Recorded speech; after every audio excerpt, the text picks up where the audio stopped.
On TV, on radio, and on your smartphone. This is TalkTV.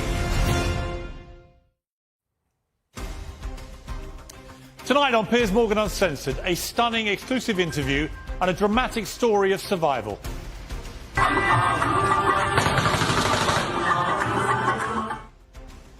Imran Khan on his extraordinary escape from assassins.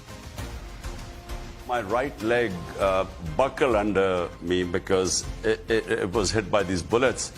And initially it felt like a burning sensation. Live from London, this is Piers Morgan Uncensored. Well, good evening from London. Welcome to Piers Morgan Uncensored. Tonight, a dramatic and exclusive interview with one of the most explosive figures in global politics. He's the world-class sportsman who became a world leader. And just 5 days ago, he cheated death. Imran Khan is known across the planet as a legendary cricketer. As captain of Pakistan, he was a nation's hero before sensationally becoming its prime minister. But earlier this year, he was ousted from power in what he insists was a conspiracy.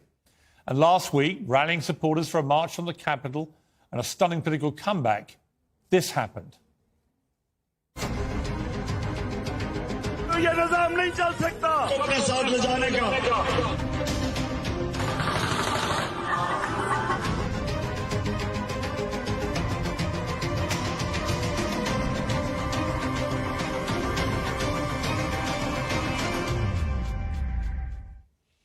Well, that gun attack on his convoy killed one person and injured at least 10 more. A suspect was arrested after a supporter overpowered him. Tonight, for the first time on UK television, Imran Khan tells the full dramatic story of surviving his assassination attempt. In slow motion, I felt, and I honestly, even when I was lying there with these 3 bullets, I felt I'd been saved. He reveals his fiery views on the plot to kill him. The more my party got popular, the more we sort of swept the by-elections, the more danger to my life. His chilling fears for the future. People are so worried. In my country, right now, I've never had this feeling before because they know that the guys who missed this time will try again. And his verdict on Prime Minister Rishi Sunak and racism in the UK. I never thought that a day would come and Britain would be ready for an Indian origin Prime Minister. It's a remarkable interview. We cover lots of ground. And I began with a very sincere and heartfelt message.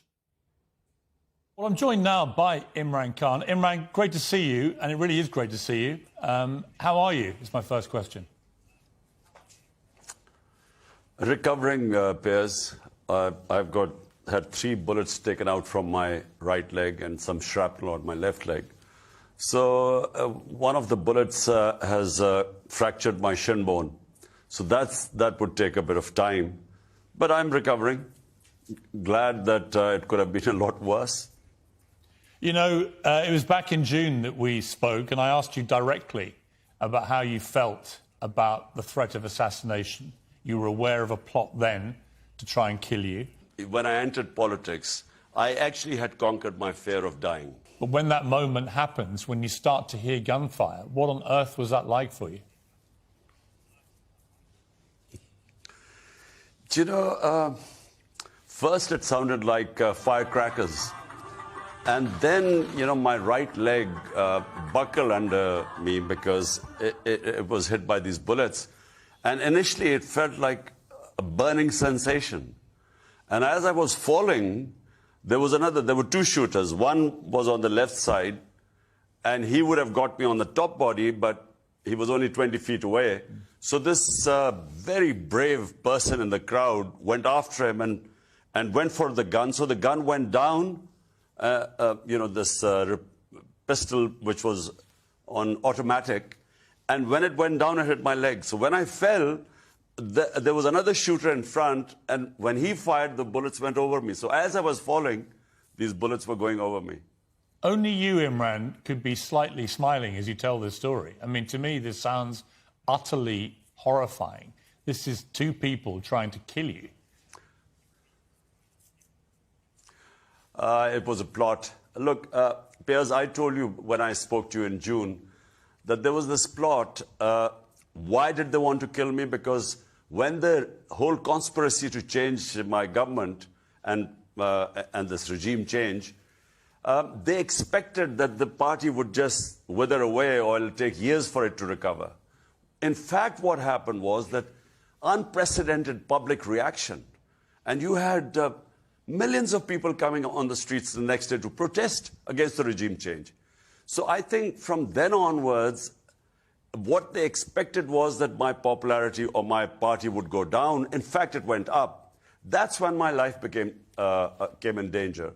So there was a first plot, 4 people decided to bump me off.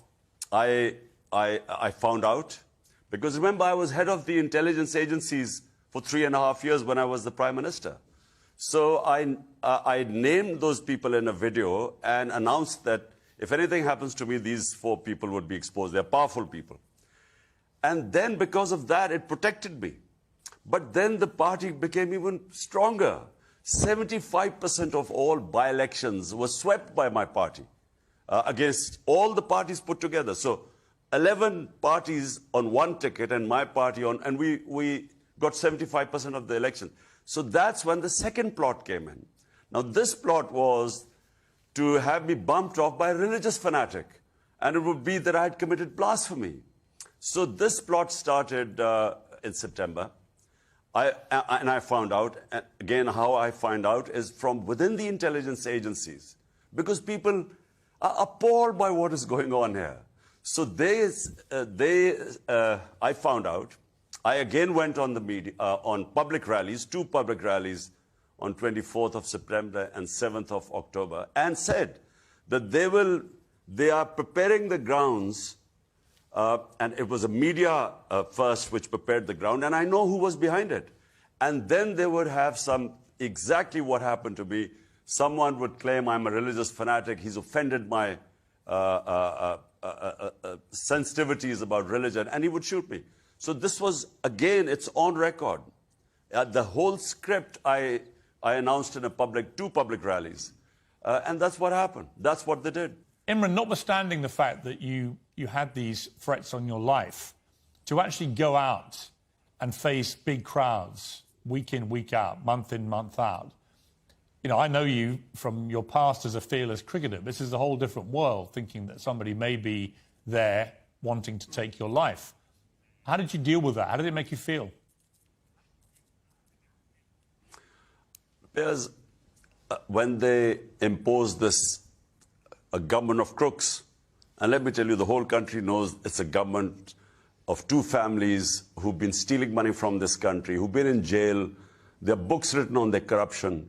I came into politics to fight these 2 families. So when they brought them back through a conspiracy and imposed them on us, I decided that I was not going to sit at home. And that's when I went out in the public. And for 6 months, I was campaigning. Now, during these 6 months, frequently I would get this message that, you know, there's going to be a bomb blast or your suicide attacker or your life is at threat. And so I took a conscious decision. Do I accept these crooks to rule over us just because my life is at threat? Or should I believe, as I believe in God, as a Muslim, that life and death is in His hands? So I took a decision. I said, look, whatever happens, I know that these big guns are threatened, what should I say, mafias are threatened. And the more my party got popular, the more we sort of swept the by-elections, the more danger to my life. Now, when the first plot, which I mentioned earlier, the second plot was, you know, I knew, as I said, in a public rally, I spoke about it. Now, as I was falling, when the bullets hit my leg and I fell and these bullets went over my head, and then I felt my body, because when the shooting stopped, I felt sort of and I felt my leg was hit, it was numb, but I checked my top body. Then I realized that the Almighty had saved me. Because there's no way I should have been saved, because there were 2 shooters, one very close, 20 feet, the other one right in the building in front. There's no way I should have survived it. But, you know, that it reinforced my faith in the Almighty. I mean, it was an astonishing escape. You know, by all, you know, if you look at the footage, you just assume that in that scenario, your chances of survival are very small. You know, Piers, this guy, I mean, the hero, there are two heroes that saved me. One was this guy, when he saw him taking this pistol out, this guy immediately went for his hand. And, you know, when he tried to grab the gun went down, and that's how I was saved. Because I would have got all the bullets on my top body. So they went at my legs. And then, you know, this other guy also tried to... He had 2 magazines still. So if this guy hadn't intervened, the guy would have fixed 2 magazines and kept shooting. And then, you know, when the other guy hit us, because it hit my leg, I collapsed. So the bullets went over my head. In slow motion, I felt, and I honestly, even when I was lying there with these 3 bullets, I felt I'd been saved. I mean, truly remarkable. The first guy who raced to your rescue, who you can see in the pictures, pushing the shooter's gun up. And then the second guy you see trying to run towards him. Then as he pushes him away, he falls over, and very sadly, it transpires he lost his life. This man really gave his life to save you. How do you feel about him? He had come to this rally with his 2 kids. And so he, with 2 kids there, he went for the gunman who shot him in the face. Now, that was really tragic. I mean, that really touched not just me, the whole of the country. Because there was this picture of him lying dead and his kids sitting either side trying to wake him up. You know, it was... I think that was probably the most awful sight I've seen. So I called his family, met his kids, and we have decided to take care of them for the rest of their lives. Yeah, I mean, I think that's a very honourable thing to do. Remarkable courage they showed. You also, Imran, you have kids back here in the UK, and your ex-wife Jemima was on Twitter saying how relieved that they all were to see that you'd survived this. But you know, in those moments, you must also... You're a father. You know, what were your thoughts once you knew you'd survived about your sons? Did you want to speak to them quickly? Because obviously they would hear about it perhaps before you could even talk to them. I did. Well, you know, I was driven from there. Almost took me 2 hours to get to the hospital, which I built. You know, which is the best, for me, the best hospital in Pakistan, because 3 times I've been treated there and I'm quite scared of needles and stuff like that. So I went to the hospital, 2 hours drive. The moment I got there, then I spoke to my sons. And of course I spoke to my wife, both of them. My wife actually was remarkable. You know,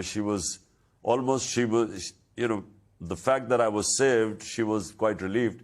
But my boys were sort of quite worried, and I hope to see them soon. I mean, are they keen for you now to stay out of the public eye? I've got 3 sons in their 20s.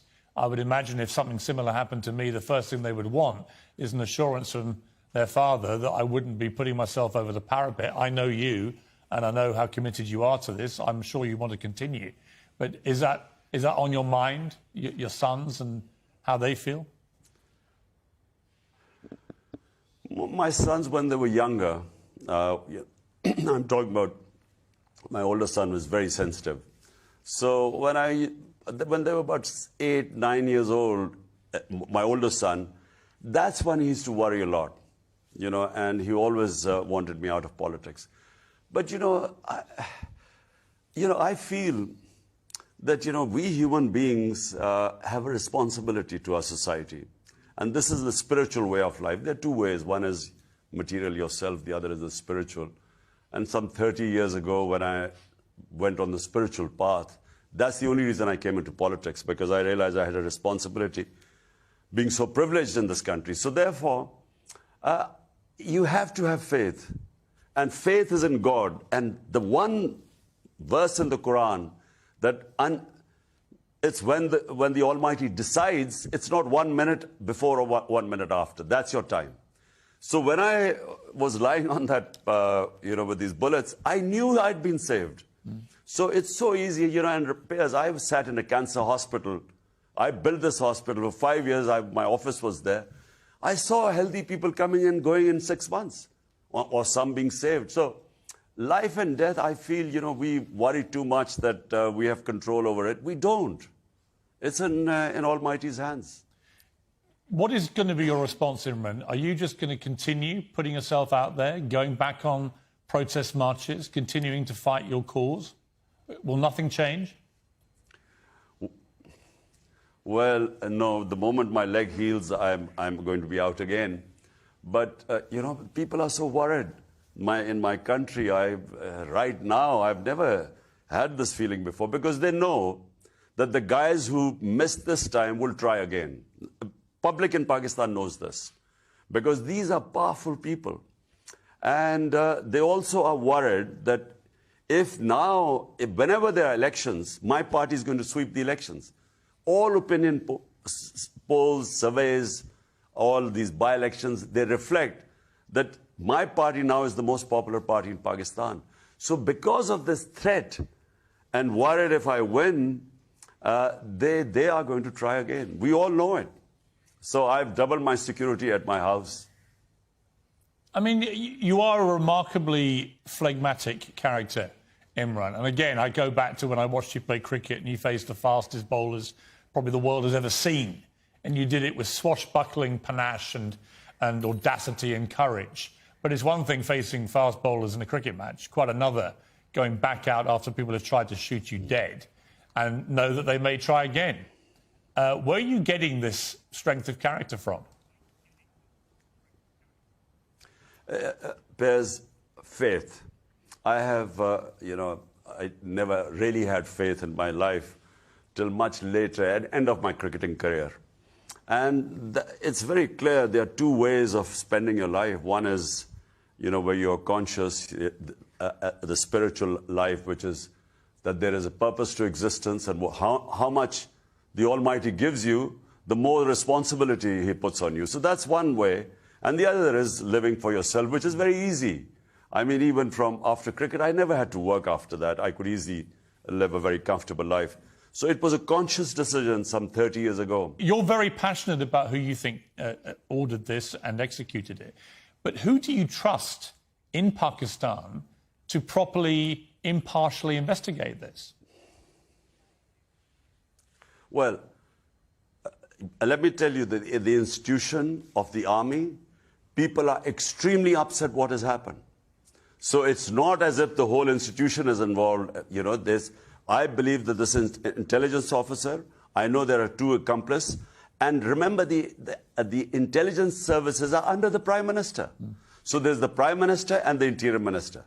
So the only hope I have is that if the Chief Justice of Pakistan, if he asserts himself, if he now has this inquiry conducted through the Supreme Court, gets the people involved of repute.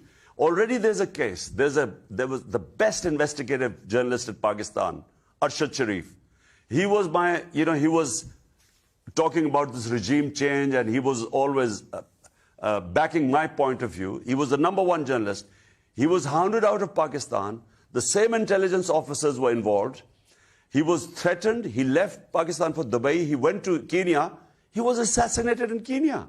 And as for the shooters, one of them we know was arrested. The second one that you claim was shooting has not been arrested. What do you think happened to that second shooter? I think the second shooter is at large. It's not just me. I mean, these bullets, because this shooter was on our left. The bullets that were going over my head and others, and in fact, there were eyewitnesses who saw it, him firing from a building. So we have no idea. And the police hasn't registered a case against the other one. They've only blamed this. So because this shooter fits in with the narrative that it was a religious fanatic. By the way, he's not a religious fanatic, because the social media guys went to his home and discovered this guy didn't even pray. But he was a very professional shooter. He shot with this automatic, I have done pistol shooting, and if you shoot it on automatic, it's very difficult unless you're used to it to control it because it goes up. But he had complete control, so he was a trained guy. And the other one, we are 100% sure that he was the one who was the rail, who would have been the.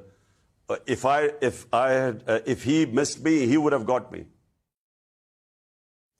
Remarkable stuff from Imran Khan, and part two will be after the break.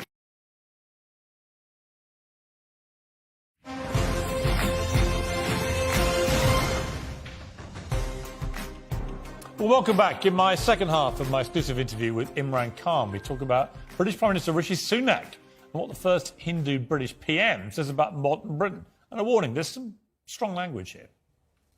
One of the other major issues right now is free speech. We've got Elon Musk has bought Twitter and is determined, as he says, to bring back free speech. We've also seen in August the author Salman Rushdie attacked on stage and nearly murdered, suffered horrific injuries. Obviously, that is a controversial subject in Pakistan, Salman Rushdie and his book Satanic Verses. What is your reaction to what happened to Salman Rushdie?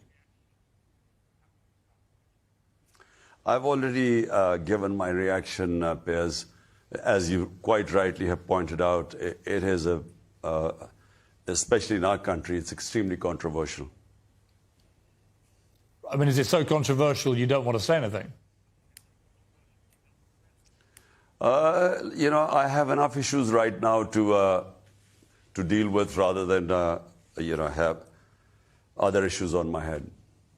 I mean, I hear you and I understand it, but there were a lot of people who obviously would have felt that free speech should mean free speech, that what happened to Salman Rushdie was a consequence of a fatwa being put on him and somebody then executing that fatwa. Piers, look, I've commented on that issue, and there was a big backlash because people don't understand this, and I'm talking about where I'm sitting right now. So where you are from, I understand your point of view, but where I am, it is just going to cause, as it did before when I commented on it. So let me just pass on this. I mean, just as a final observation, you mean that it would put your life in even more danger should you continue to comment on it? Look, I have enough challenges already. I understand. Let me ask you about the US midterm elections, which have just taken place. Unusually, and, well, I think surprisingly, the Democrats and Joe Biden didn't get the heavy losses that they were anticipating and that everybody else was anticipating. What does that tell you about the state of American politics? What is your view now of the Biden administration? I know that you blamed them for what happened to you earlier this year. Do you hope to have a better relationship with them going forward? Look, Piers, who would not want to have good relationship with the United States? It's a superpower. And from Pakistan's point of view, we export our highest exports are to the US. And the most powerful and the richest Pakistani expatriate community are the Pakistani American in the US. So, it's unthinkable that you would not want to have good relationship with the US. There's only one issue I have.